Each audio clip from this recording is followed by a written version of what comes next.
और आज हम देखेंगे डीमन स्लेयर सीजन 1 के एपिसोड नंबर 3 को।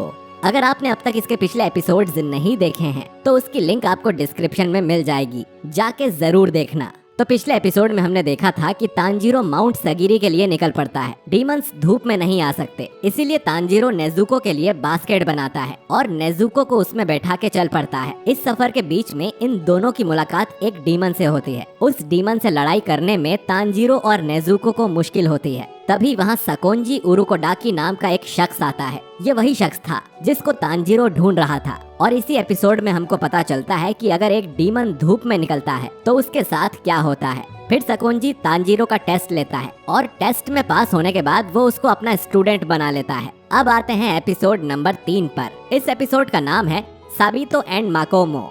एपिसोड की शुरुआत में हम देखते हैं कि तांजीरो अपनी ट्रेनिंग के बारे में एक जर्नल लिख रहा है ताकि नेजुको बाद में उसे पढ़ सके, जो कि कुछ दिनों से गहरी नींद में सो रही है। फिर सकोंजी तांजीरो को ट्रेनिंग के लिए लेकर जाता है और उसे एक्सप्लेन करता है कि demon slayer corps ancient time से वजूद में है, लेकिन ये ऑर्गेनाइजेशन गवर्नमेंट ने नहीं बनाई और डीमन स्लेयर को लीड कौन कर रहा है ये भी कोई नहीं जानता। डीमंस इंसानों को खाते हैं, पर वो कहां से और कब आएंगे ये किसी को नहीं पता। इन डीमंस के पास अलग अलग तरह की पावर्स होती हैं, जैसे कि कोई छोटा बड़ा हो सकता है और भी बहुत कुछ। और इन डीमंस की बॉडी डिस्ट्रॉय भी कर दो तो भी वो रीजनरेट कर सकते हैं, जबकि किसी डीमन स्लेयर के पास ऐसी हीलिंग एबिलिटी नहीं होती है। फिर भी वो अपनी जान पर खेलकर इंसानियत की रक्षा करते हैं। इसके बाद सकोंजी तांजीरो से कहता है कि वो एक डीमन स्लेयर ट्रेनर है। उसके और भी कई सारे ट्रेनर्स हैं जो अपने अपने तरीकों से अपने स्टूडेंट्स को ट्रेनिंग देते हैं। और डीमन स्लेयर बनने के लिए तुम्हें एक फाइनल सिलेक्शन टेस्ट देना होगा, जो कि माउंट फुजी कैसाने पर होगा। और तुम वो टेस्ट देने जाओगे भी या नहीं ये मैं तय करूंगा। इसके बाद तांजीरो जी तोड़ मेहनत करने लगता है। पिछले एपिसोड में तांजीरो जिन ट्रैप्स में बुरी तरह फंसे जा रहा था, अब धीरे धीरे वो उन ट्रैप्स को समझने लगा और उसके सूंघने की शक्ति और भी ज्यादा स्ट्रॉन्ग हो गई है। लेकिन तांजीरो जितना स्ट्रॉन्ग होते जा रहा है, ट्रैप्स भी उतने ही मुश्किल होते जा रहे हैं। कुछ ट्रैप्स तो इतने खतरनाक होते हैं कि अगर तांजीरो से जरा सी भी गलती हुई तो उसकी जान भी जा सकती है। और तांजीरो हर रात नेजुको के लिए जर्नल्स लिखता है और उसको अपनी ट्रेनिंग के बारे में बताता है कि उसने आज क्या किया। कुछ दिनों के बाद तांजीरो की सोर्ड ट्रेनिंग शुरू हो जाती है और तांजीरो तलवार हाथ में लेकर भागता है, लेकिन तलवार को हाथ में लेकर भागने से उसकी स्पीड कम हो जाती है और वो ट्रैप्स में फंस जाता है। फिर सकोंजी तांजीरो को तलवार चलाने की ट्रेनिंग देना शुरू करता है।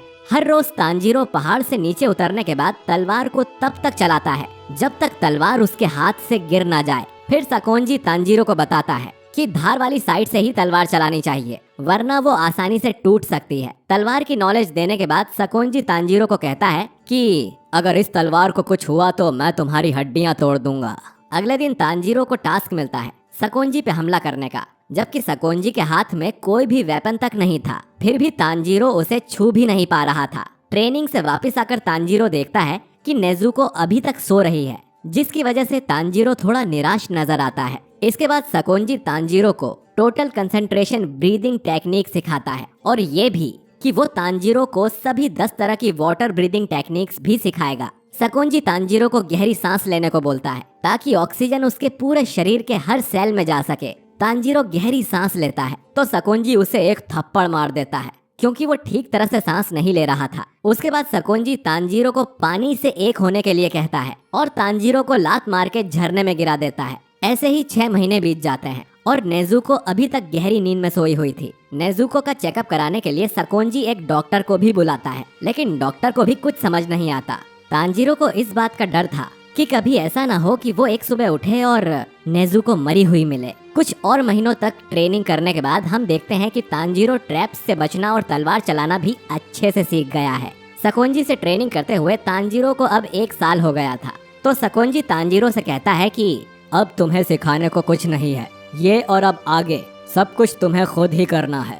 इसके बाद सकोंजी तांजीरो को एक जंगल में ले जाता है जहाँ एक बड़ा सा पत्थर रखा हुआ था। सकोंजी कहता है कि अगर तुम इसको अपनी तलवार से 2 टुकड़ों में काट पाए तभी मैं तुम्हें उस फाइनल टेस्ट में जाने दूंगा। ये सुन के तांजीरो सोच में पड़ जाता है कि क्या इतने बड़े पत्थर को काटा भी जा सकता है, लेकिन फिर सकोंजी वहाँ से जाने लगता है।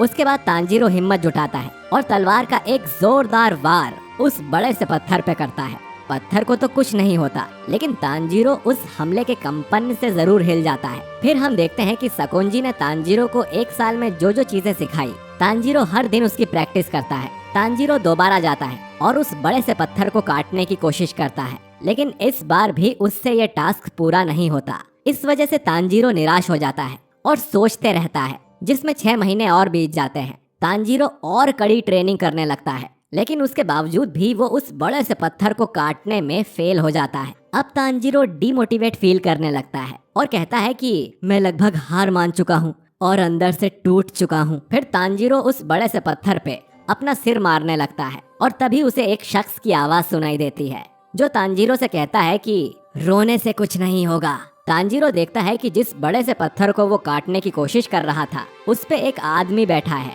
जिसने अपने चेहरे पर एक फॉक्स मास्क भी पहना हुआ था। तांजीरो उस शख्स को देख के हैरान हो जाता है, क्योंकि तांजीरो को उसकी स्मेल नहीं आ रही थी और इस शख्स का नाम साबितो है। फिर साबितो उस बड़े से पत्थर से जंप करके तांजीरो को लात मारता है और तांजीरो को दूर धकेल देता है। फिर वो तांजीरो को धीमा, कमजोर और नासमझ कहता है और आगे बोलता है कि ऐसे मर्द नहीं बना जाता। फिर तांजीरो बताता है कि मैं यहाँ ट्रेनिंग कर रहा हूँ, मेरे पास असली तलवार है और तुम्हारे पास लकड़ी की तलवार है। ये सुन के वो शख्स जोर जोर से हंसने लगता है और कहता है, मेरी फिक्र करने के लिए तुम्हारा शुक्रिया, पर क्या तुम्हें लगता है कि तुम मुझे चोट पहुंचा सकते हो? फिर वो शख्स तांजीरो से स्वॉर्ड फाइट करने लगता है और कहता है कि मैं तुमसे ज्यादा ताकतवर हूँ और मैं अपना ये बोल्डर पहले ही काट चुका हूँ। धीरे धीरे उस शख्स के हमले इतने तेज होने लगते हैं कि तांजीरो का उस शख्स से लड़ना मुश्किल हो जाता है। फिर वो शख्स एक हमला करता है और तांजीरो गिर जाता है। आगे वो शख्स कहता है कि तुमने अभी तक कुछ नहीं देखा और तुम एक भी चीज में माहिर नहीं बने, खासकर की ब्रीदिंग टेक्निक जो मिस्टर सकोंजी ने तुम्हें सिखाई थी। तांजीरो हैरान हो जाता है और सोचता है कि ये शख्स सकोंजी को कैसे जानता है। फिर वो शख्स कहता है कि तुमने ट्रेनिंग को बस याद किया है, तुम्हारे शरीर को ये नहीं पता कि उसको क्या करना चाहिए। तुमने आखिर 1 साल और 6 महीने तक क्या किया है? तांजीरो उस शख्स से कहता है कि मैं पूरी मेहनत से कोशिश कर रहा हूँ, लेकिन मैं आगे तक नहीं जा सकता। ये सुन साबितो कहता है कि तुम्हें आगे बढ़ते रहना होगा, उसके अलावा कोई और रास्ता नहीं है, दिखाओ मुझे तुम क्या कर सकते हो। ये सुन के तांजीरो पूरा जोर लगा के तलवार का एक हमला करने वाला था, लेकिन साबितो ने अपने एक वार से तांजीरो को नीचे गिरा दिया, जिसकी वजह से तांजीरो बेहोश हो गया। फिर वहाँ एक लड़की आती है और वो शख्स उस लड़की से कहता है, अब मैं ये तुम पर छोड़ता हूँ। वो लड़की हाँ में सिर हिलाती है। कुछ देर बाद रात हो जाती है और तांजीरो को होश आ जाता है। फिर वो लड़की तांजीरो से पूछती है कि क्या तुम ठीक हो? तांजीरो उस लड़की से कहता है कि क्या तुमने वो हमला देखा? वो कितना शानदार था, क्या मैं भी कभी उस लड़के जितना पावरफुल बन सकता हूँ? वो लड़की कहती है कि अब मैं तुम पे नजर रखूंगी तो तुम भी ये कर सकते हो। फिर वो लड़की स्माइल करती है। उस लड़की को देख के तांजीरो मन में कहता है कि ये कितनी क्यूट है। फिर उसे पता चलता है कि इस लड़की का नाम माकोमो है और जिसने फॉक्स वाला मास्क लगाया था उस शख्स का नाम साबितो है। माकोमो तांजीरो को उसकी गलतियां बताती है जो कि वो अब तक करते आ रहा था। तांजीरो ये जानना चाहता था कि माकोमो आखिर कहाँ से आई है और वो तांजीरो की हेल्प क्यों कर रही है, लेकिन माकोमो अपने बारे में तांजीरो को कुछ नहीं बताती। आगे हमें पता चलता है कि माकोमो और साबितो भाई बहन नहीं है, लेकिन इन दोनों के अनाथ हो जाने के बाद सकोंजी ने ही इनको पाला था। फिर वो लड़की कहती है कि हमारे अलावा और भी कई बच्चे हैं जो तुम्हें देखते हैं। तांजीरो फिर मन में सोचता है कि माकोमो एक अजीब लड़की है। इसके बाद माकोमो तांजीरो को टोटल कंसंट्रेटिंग ब्रीदिंग टेक्निक के बारे में बताती है, जिससे इंसान के दिल की धड़कन और ब्लड सर्कुलेशन बहुत तेज हो जाता है और उसका शरीर जल्दी से रिएक्ट कर पाता है। इस टेक्निक से कोई भी इंसान डीमन जितनी ताकत से अटैक कर सकता है।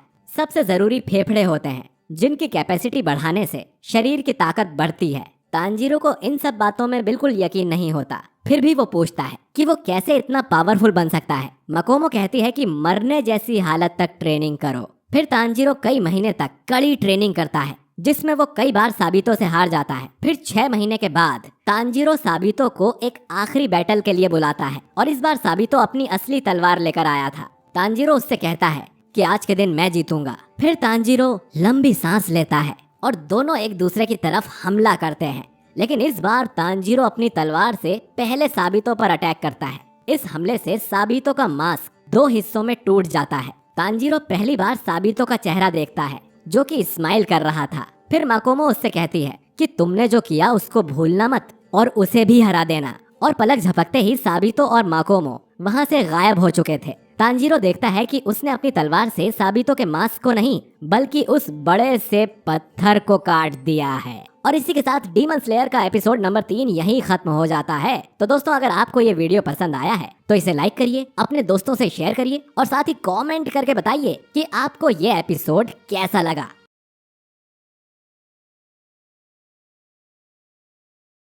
बाकी मैं मिलता हूँ आपसे बहुत ही जल्द एपिसोड नंबर 4 के साथ, जिसका नाम है फाइनल सिलेक्शन। शुक्रिया।